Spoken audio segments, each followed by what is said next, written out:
स्वस्ति पन्थामनुचरेम सूर्यचन्द्रमसा विवः पुनर्दत्ताग्नता जानता संगमे मही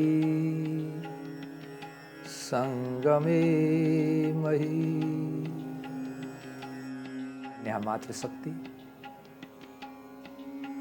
भद्र पुरुषों वे सभी छोटे बड़े श्रोताओं,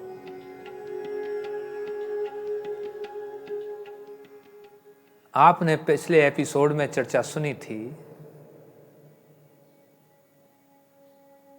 मानव जीवन की महत्वता पर प्रकाश डालते हुए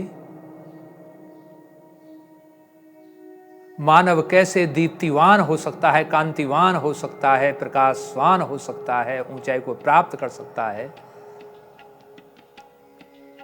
विदुर नीति के श्लोक के माध्यम से, जिसमें 8 गुण मैंने बताए थे, उसके एक गुण पर चर्चा की, प्रज्ञा पर। आज प्रज्ञा से आगे चलते हैं।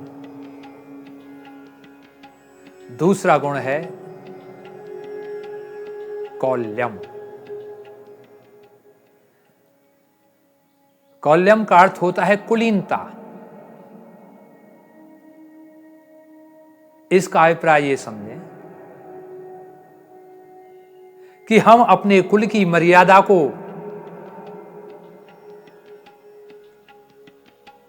नीचे ना गिरने दें, बल्कि उसमें कुछ और चांद लगाकर ऐसा कर दें जिससे कि आने वाली पीढ़ी ये कहे कि यदि संस्कृति देखनी है तो अमुक के परिवार में देखिए। इसे कहते हैं कौल्यम। और यदि हम ऐसा नहीं कर पाते हैं तो समझ लीजिए कि हम अपने साथ बहुत बड़ा धोखा कर रहे हैं। देखिए, 3 तरह के व्यक्ति होते हैं। एक व्यक्ति तो ऐसे होते हैं कि कुल की मर्यादा को नीचे ले जाते हैं अपने दुष्कृतम से, जो अपने कुल की मर्यादा को ना नीचे ले जाते हैं ना ऊपर ले जाते हैं, अर्थात उसी के समानांतर रखते हैं। और जब से अच्छी और उत्तम श्रेणी होती है, वो होती है जो अपनी कुल की मर्यादा को 4 चांद लगा देते हैं और जिनके माध्यम से कुल की पहचान होती है। आज आप देखेंगे भगत सिंह के चाचा ताऊ, उनके नाम किसकी वजह से हैं? वो भगत सिंह के वजह से हैं। भगत सिंह वो कौल्य गुण था। और आपने नेपोलियन बोनापार्ट को देखा होगा। छोटे से परिवार में पैदा हुआ और वो फ्रांस का राजा बना। अपने कुल को उसने कितना ऊंचा पहुंचा दिया। आपने अंबेडकर का नाम सुना है। अंबेडकर एक दलित परिवार में पैदा हुआ और दलित परिवार में पैदा होकर कानून मंत्री बना। भारत की प्रथम सरकार में कितनी ऊंचाई पर पहुंचा। लोग कहते हैं संविधान का रचयिता। संविधान का रचयिता तो वो नहीं था, लेकिन चलो कहते हैं तो इस पर हम वाद विवाद नहीं करेंगे, क्योंकि जो संविधान बनाने वाली सभा थी उसके अध्यक्ष डॉक्टर राजेंद्र प्रसाद थे और उसके जो सदस्य थे वो अन्य थे। एक संविधान सभा के समकक्ष एक प्रवर समिति बनाई थी जो एक तरह से देखभाल करती, उस पिरवट समिति के अध्यक्ष डॉक्टर अंबेडकर थे। लेकिन फिर भी इतना समझ लीजिए, उस व्यक्ति ने अपने कुल की एक पहचान बनाई, और जब तक संसार रहेगा उस व्यक्ति की, उस कुल की पहचान रहेगी।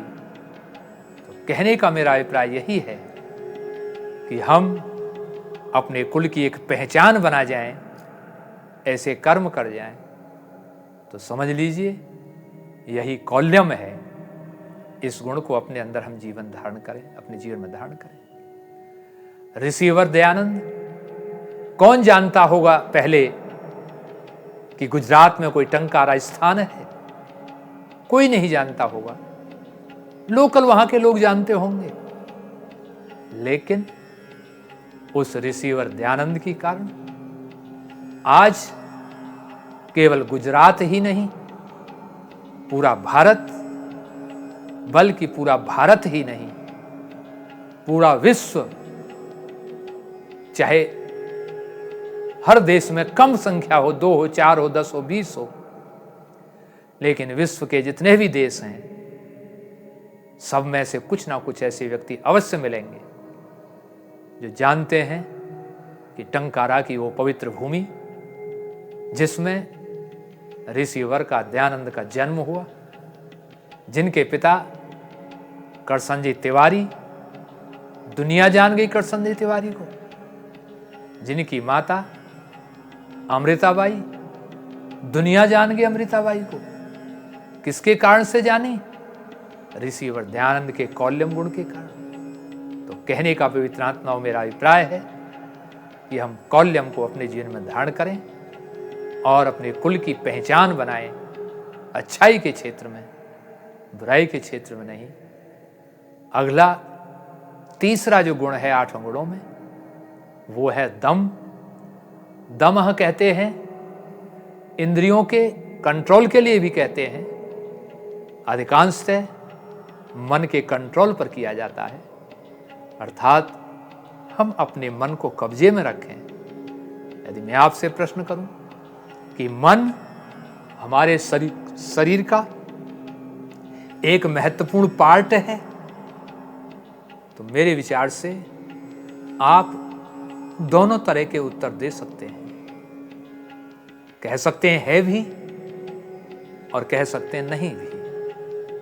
क्योंकि जो आधुनिक विज्ञान है, अर्थात जो डॉक्टर हैं, उनसे यदि कोई पूछे कि शरीर के जो आंतरिक पार्ट हैं, जो आभ्यंतर पार्ट हैं, वो कौन कौन से हैं, तो वो आभ्यंतर पार्ट में किडनी गिना देंगे, ब्रेन गिना देंगे। ब्रेन के हमारे 2 पार्ट हैं, एक आगे है, एक पीछे है। एक को सूक्ष्म कहते हैं, कोई बृहद कहते हैं। बहुत सारी बातें गिना देंगे, पेन क्रियाज के बारे में बता देंगे, लेकिन मन को नहीं बताएंगे। लेकिन महर्षि कणाद वैशेषिक दर्शन में उन्होंने कहा है कि मन द्रव्य है और ये शरीर का एक मेन पार्ट भी है। और आप समझते हैं, आज तो कुछ लोग जो डॉक्टर हैं इस बात को मानने भी लगे हैं कि हमारी बीमारियां मन पर भी आधारित होती हैं और हमारी बीमारियों का निदान मन के माध्यम से होता भी है। अब ऐसा कुछ कुछ लोग मानने लगे हैं। तो कहने का अभिप्राय यह है कि दमह का मतलब कि हम अपने मन को निगृहित करके रखें। और यदि ये बात किसी में देखनी है तो आप ऋषिवर दयानंद में देख सकते हैं। ऋषिवर दयानंद के मन निगृहित का पता वहां चलता है। कुछ विरोधियों ने सोचा कि ऋषि दयानंद को नीचा दिखाते हैं और उन्होंने एक सुसज्जित 18 वर्षीय युवती को, जो बहुत सुंदर थी, वह ऋषि दयानंद बैठे थे, एकांत में उनके पास भेजा। और जैसे ही वो युवती पहुंचती है, ऋषि दयानंद का एक फॉर्मूला था कि हर महिला में वो माँ के दर्शन किया करते थे। उन्होंने कहा, माते नमस्ते। और जैसे ही उस व्यक्ति की रेज निकली, तरंग निकली ऋषि दयानंद की, और जो उसने मात्र भाव प्रकट किया सच्चाई से, आंतरिक गहराई से, वो महिला चरणों में गिर पड़ी। ये कितना बड़ा मन का निगृहित का उदाहरण है। और मन का निगृहित का उदाहरण आप ये और समझ सकते हैं। उदयपुर के राणा ने बहुत सारी संपत्ति उन्हें देनी चाहिए और कहा कि महाराज, अंधविश्वास और पाखंड के चक्कर में मत पड़ो, ये बहुत सारी संपत्ति मंदिर के साथ में तुम्हें देता हूं और इसमें आनंद से रहिए। ऋषि दयानंद कहते हैं कि जब मैं अपने पिता की इतनी भारी संपत्ति, अर्जित संपत्ति को ठोकर मार के छोड़ आया, तो ये संपत्ति मेरे लिए क्या मुझे बंधन में डाल सकती है। अर्थात उस व्यक्ति का मन पर कितना कंट्रोल था। कहने का अभिप्राय कि हम जो तीसरा गुण दमय है, अपने मन को कंट्रोल में रखें। मन बहुत ही मेन पार्ट है, हमारे शरीर का मेन अंग है।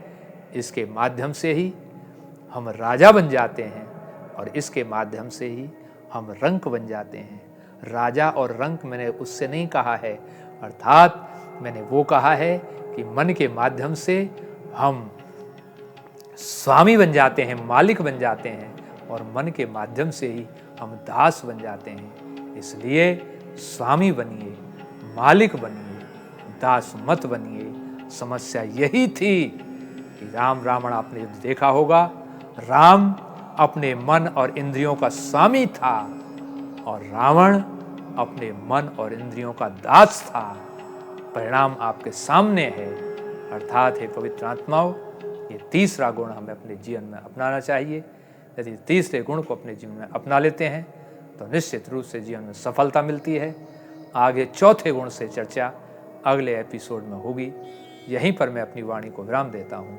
इति ओम शांति।